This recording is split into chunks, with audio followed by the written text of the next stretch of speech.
I had one other humbling experience, but it was more of a knucklehead experience in high school where I failed French and couldn't play my brother's senior year of high school. And you guys know, everybody knows at this point how close me and my brother are. And the year I got kicked out of Cincinnati was actually the year that was my brother's senior year. So I missed both my brother's high school and senior year, the year that I'm like actually supposed to be on the field with him, sharing the field with him. And it was more embarrassing that I did that for the second time, but even now, so further down the road when it means more, you know, I think it was a point in my mind where it was just like I couldn't even look my father in the face. I couldn't, you know, when I talked to my mother, it was just certain things that, you know what I mean? I just, it was a very, like you said, it was a humbling experience, and it built character in who I am and who I wanted to be.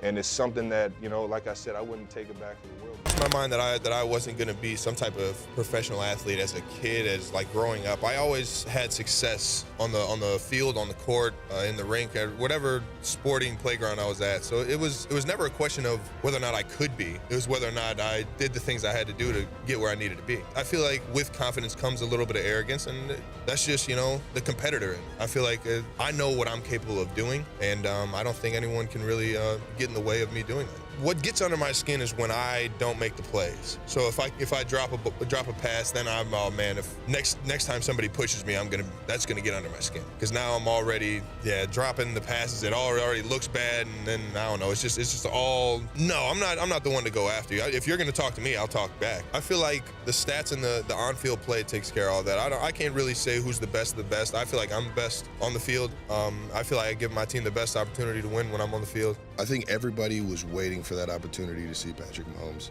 try and be a legend and just take over the playoffs. And it's kind of awkward. I was thinking about it, and I don't think it's the same way if this is a reverse role. If the Chiefs win the coin toss and we go down and we score, everyone's like, oh man, he led the team. And I don't think everyone's sitting there like, well, you know, I just think it's kind of awkward that everyone was waiting for that Mahomes legendary moment, and they just didn't get a chance to see it. I think that's true though. I believe everyone really wanted to see Mahomes, a guy that they haven't quite seen in that spotlight, get his chance. I would say in terms of just a teammate, lead everyone, get everyone rallied together, testing a few guys' manhood, and that was respectable. Everyone, him being, 23 years old, guys that were 28, 30, arguably 10 years older than him, rallied behind him when he did stuff like that. And I think without him, I don't see us getting that far in the playoffs. I think that's clear. And then on top of that, the stats show every reason why he's the MVP. 50 touchdowns. Put it all together, and I think it's just, it was shocking. I don't know, the way they were kind of playing man coverage. We knew what we were gonna see. We practiced it all week. It was just, they were a little bit more aggressive than we expected.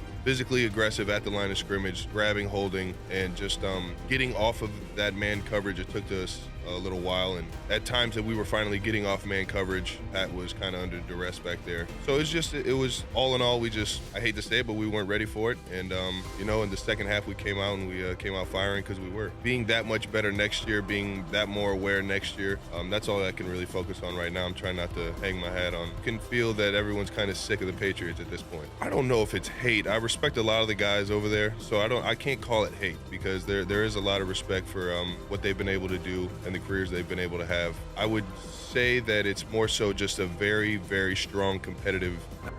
In all seriousness, it's crazy what athletics, what sports can do. It obviously has brought all of us together, and it's very unique in that aspect. So diverse, especially the game of football. Look up here, you see a bunch of different human beings. If you look in our locker room, it even gets more diverse. And the thing about sports is it teaches you a lot about life. It teaches you about yourself, it teaches you about the people around you, and you can take that and take it into other aspects of your life that you can really appreciate. And not only that, it teaches you about the cities that you play in and the people that you infect and the people that you really control. And I can't tell you how much I love playing for Kansas City, how much I love playing for the Kansas City Chiefs, and how much I love playing for these guys behind me. And I'm sure that every single guy on that team says the exact same thing. And that's what teamwork is all about, and that's what this entire auditorium is all about. I appreciate you guys big time. Just to see him reach that mountaintop was awesome. Why does it make you emotional? How he's always been there for me in my life and always taken those steps ahead of me so I can follow those footsteps. And knowing that it was a journey. It was a rough life for him in terms of people not always believing in him. So that was cool.